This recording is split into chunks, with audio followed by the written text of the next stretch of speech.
Alright, so this is a little test at about 30 yards and going back and forth on the focus. Checking out resolution a little bit.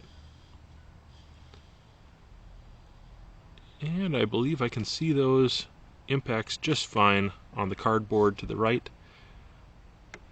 Now let's work on some not illumination, but magnification. So obviously it magnifies quite a ways at 10 power. It's actually a pretty usable image. I'm going to go back and forth on the focus here. I can touch it up just a little bit. That's actually a pretty clear focus. That is really good. I can go back down for a second to 5.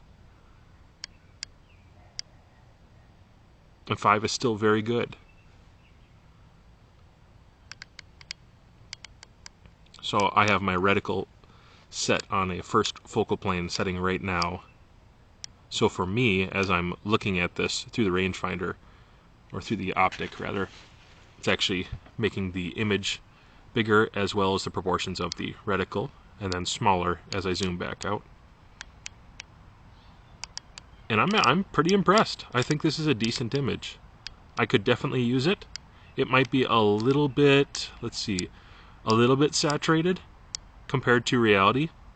Some of that might have to do with a light setting here. I can change the brightness a little bit, and that would change and correct it just somewhat.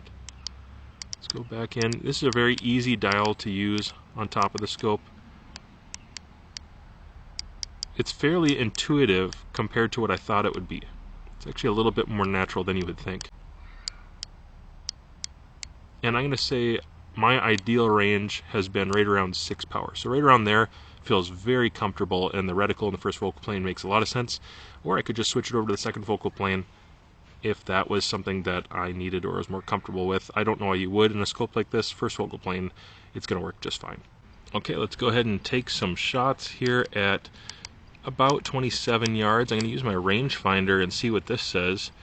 I'm getting to the steel targets here, about 21.4, 29. I think it's within reason on these closer targets. This 29 yard reading is a little bit more accurate. Let's see. Yep. It appears that the laser is calibrated pretty well. Looks accurate enough to me. I'm going to go ahead and try to make a couple hits on a target here. There's an impact. Let's go ahead and send another. And how about, yeah, let's go for that one right there.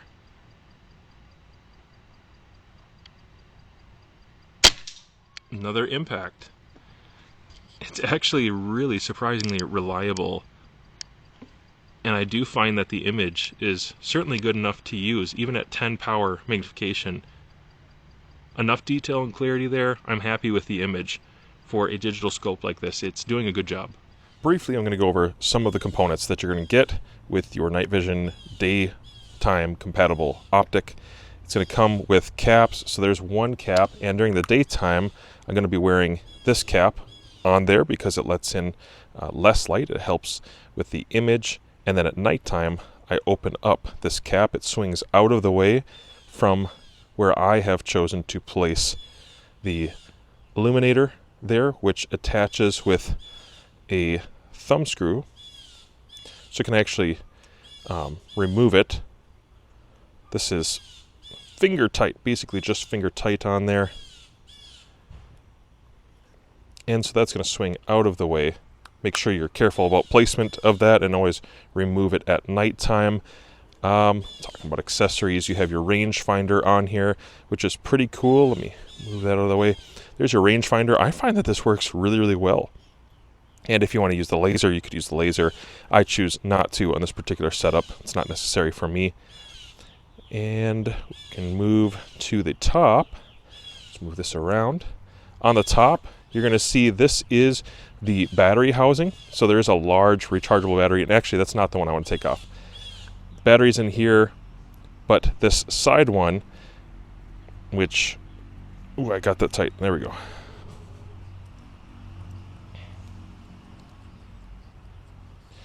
instead of windage and elevation, what you have inside here is for your media and for plugging in to charge, if you want to do it that way. A couple different types. There's a Type C there, and then there's actually a USB, micro USB inside, which is what I took out to get footage.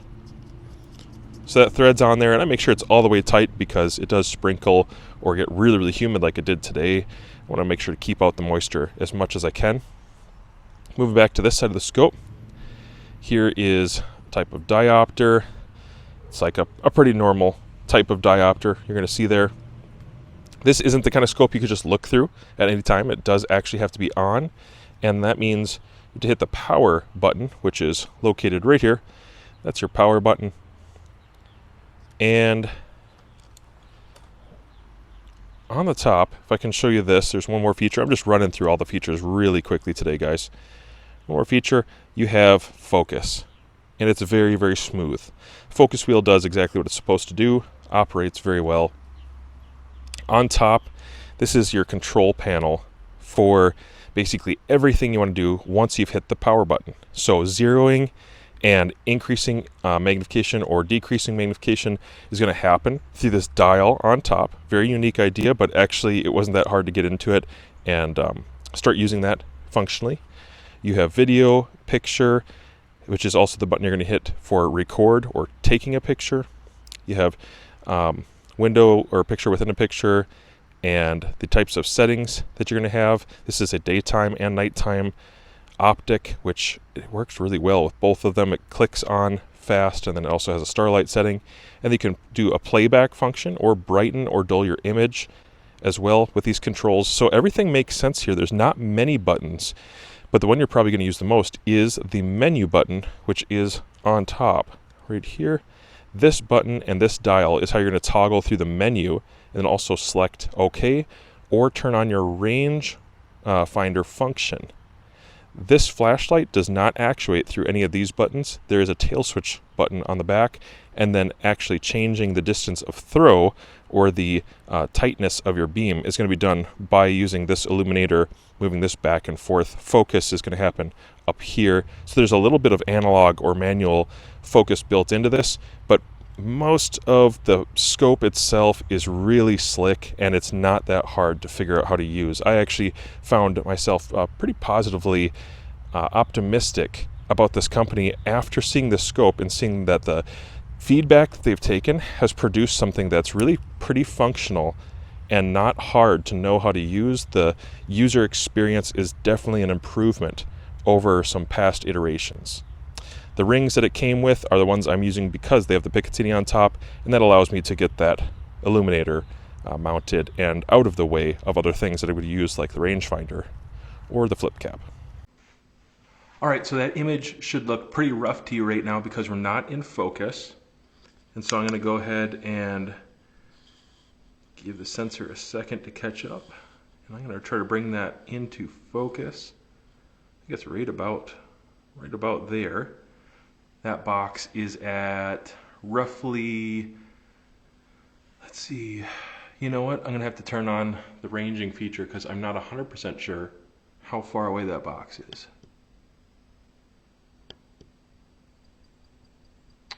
"41 yards to the box." Okay, I'm going to turn it back off for a second. So that's a really helpful feature. Normally I'd have to guess, and I was going to guess 50, but it's 41. That could make a difference with pellet guns, and I don't have the IR on. Let me go ahead and turn on that flashlight. You can see that the center beam is really tightly focused right now. I'm going to fan it out, and I'm actually going to hit a much bigger area here. And everything came in pretty clear now for my eye. As long as I stay behind the scope properly. It's a little disorienting because I'm completely in the dark, so if I get my head out of the scope and I'm looking around, it is quite disorienting to my eye. There's just a lot of light coming back looking at a digital screen. But the important thing is my image itself looks very good. I think I'm going to increase magnification here. Let's see.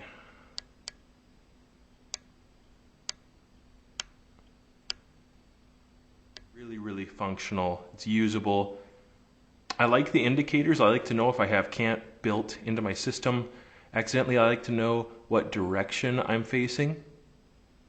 The screen itself that I'm looking at is, potentially going to be almost the exact same image that you're going to look at, and I would say it's actually quite clear. This is far superior to some of the initial OneLeaf offerings from years ago. This gives me a lot more detail and the ability to focus in the light here. Let me go back and tunnel that in. You can kind of see how I'm tunneling that. And fan it back out. You get a really wide area, wide field of view. The detail is definitely sufficient, guys. I can catch a lot by this, and as I mentioned previously, I'm going to go back and turn this on. Ranging at 41.3, turn it off, and ranging at 41.3, so that's consistent. Okay, you'll have to forgive me for the color lines that are going to be going in the background. This is just what it takes to actually get a camera set up to the lens of this thing so you can see what it looks like inside. I'm going to start by magnifying the image here. Coming in closer. This is the reticle that I've chosen. Obviously it's a first focal plane reticle. You can see some cant indicators on the sides, which is cool. So that's max magnification there. It is really hard to record this on a live target in an outdoor environment through my other camera, so that's why I'm not doing it that way. And I'm doing it against a plain backdrop. I'm just getting that color flux going on. And you can see in the upper left-hand corner, you have some directionals there. You can actually see just below that the 1.0 figure up to 2, and this is increasing magnification, which, because it's a first focal plane, is increasing my reticle proportions.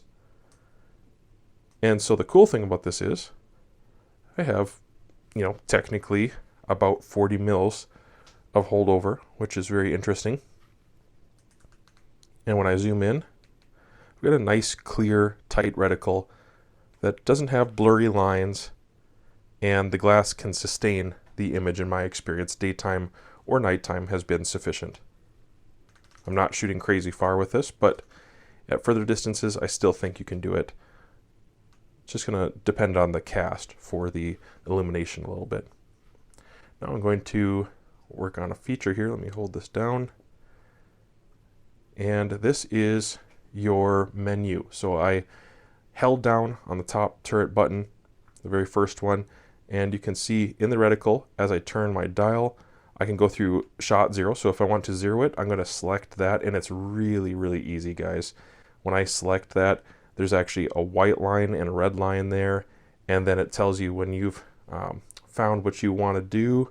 So I'm just actually going to move this so you can see the white line. When I was actually zeroing this against my target, it was incredibly easy to put it on the bullet hole and then move it up to where I want it to be.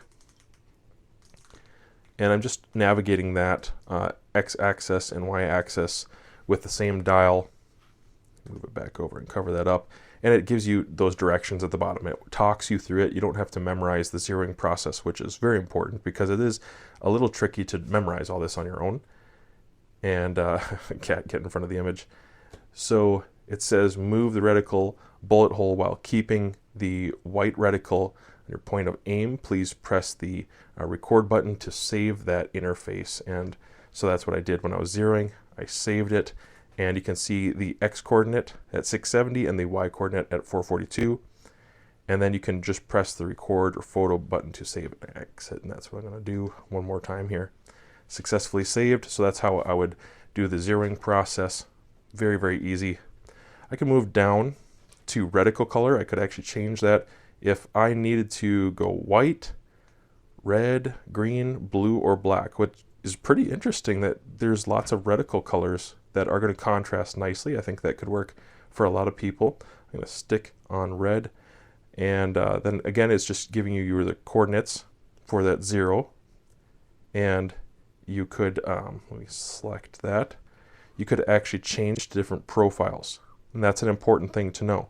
is that there's different profiles depending on what you're shooting on, what you're putting it on. I actually plan on trying this on some QD rings later to see about trying that feature out a little more. You have ballistic parameters. You have first focal plane or second focal plane. So if you really wanted to go second focal plane, I don't know why you would, but maybe that's just the way you're used to it. You could select that as an option. And you have your range marker alignment. You have ISO sensitivity. That's pretty important. And in fact, I probably should have messed with that a little bit before recording today. You have units. You can go yards or meters. The screen aspect. Right now I have it recording in 16:9 because that's what I watch on with my computer. And I'm recording in 4K, so these are really big files. I really should be turning this probably down to 2K at 30 FPS and save that feature. It's probably much more sensible to save those kind of files. Photo resolution at 12, it's probably fine. And the movie clip time is 2 minutes before it starts a new recording. You have auto record, so if you want to make it automatically record when you turn on your device, that makes a lot of sense for hunting. If you're in a place where you're trying to save battery, maybe you're using some OneLeaf night vision binoculars, and then when you spot game, you turn on your scope, and in that same moment, it's going to start recording. That's a good feature. Sound record, I always leave it on.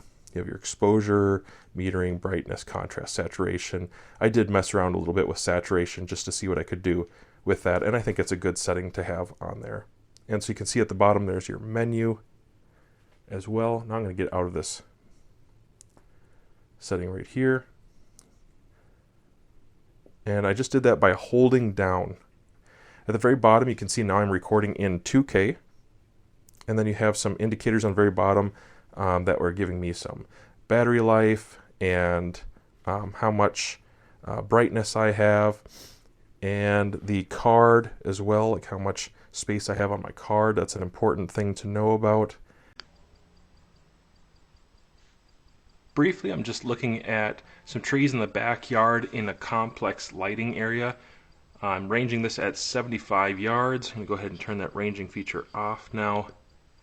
Really like the ranging feature, actually. The integral way that it works is very, very good. And I'm going to change my light a little bit. So right here it's fairly direct and intense. I'm going to back it out just a touch to get a wider field of view. I'm going to change my focus until I feel like I'm getting the best image possible.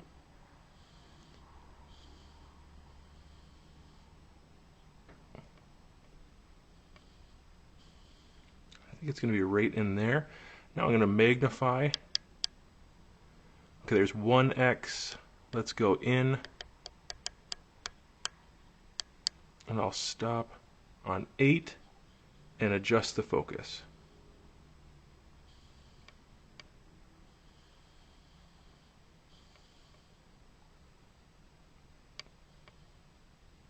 I'm going to say at 75 yards, it's not probably going to be something I'll use above 5 power looks acceptable. I would probably use it at 5 power at these greater distances, just due to lack of detail and minor distortion. Let's move around the yard a little bit.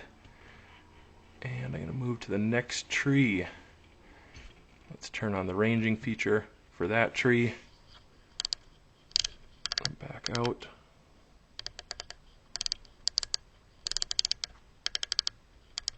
There's a mild delay with the magnification knob here that I'm using. Just a mild delay on that guy. Change my throw to be a little wider.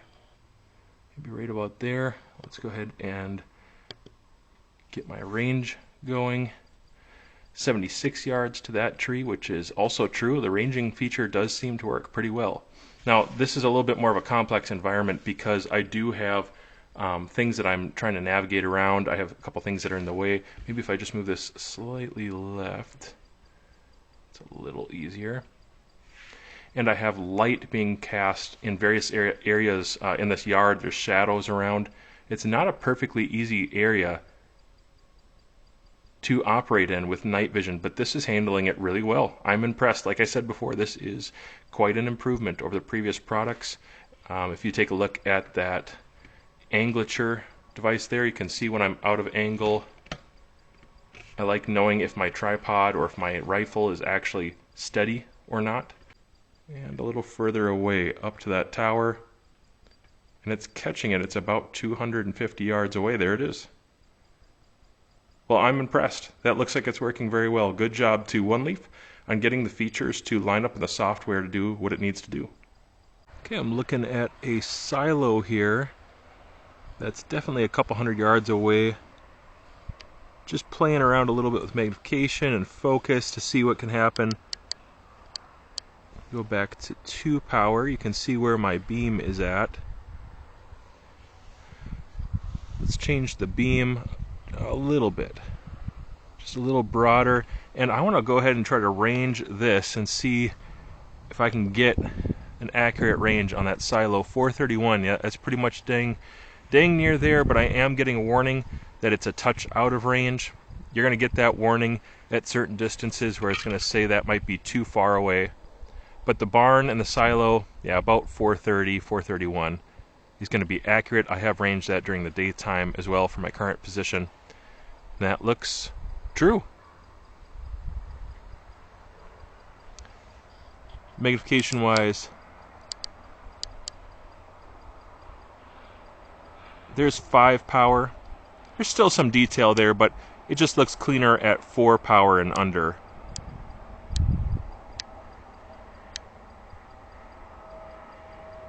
And again, it's telling me that is out of range technically, but I'm getting an accurate read. So for what it's worth, at 400 yards, I'm seeing a clear image.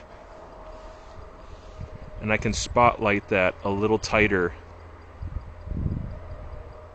It's still casting light out there. If I turn it off, you can see how much light is actually being cast in that direction. It's very effective light.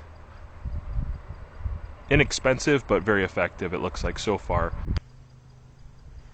Okay, one more time, I just want to show you that this is going to read out of range on the sensor, but it's within reason. Actually, I'm finding that those trees are about 575, 590 yards away, somewhere in there in reality. During the daytime, it's hard to tell exactly which tree I'm ranging, but it looks to me, yeah, it looks to me like, okay, I'm looking at where I'm ranging from. Yeah, I think this is accurate, 592. So that's very helpful to know that it could be pushed beyond a typical distance here. And I'm in a complex lighting environment where I'm at right now. Again, it seems to be working just fine. As you can tell, I think OneLeaf is doing their best to provide a pretty competitive value in what they're giving to you. This is a huge improvement when it comes to night vision in general for OneLeaf. I've tried out a lot of their various previous models, like the NV400 or the NV200 binoculars and scopes with add-ons. And I think this is my favorite version so far. This one adds a lot. Having the 2 to 26 by 50 is definitely an advantage. The ability to easily record and use it with the better interface and better software as well as sensors makes this a competitive optic overall, and I can enjoy it as an entry-level night vision daytime capable optic. I especially appreciate the first focal plane, and if you're interested in this, you should check out their website. They have a lot more than just this one.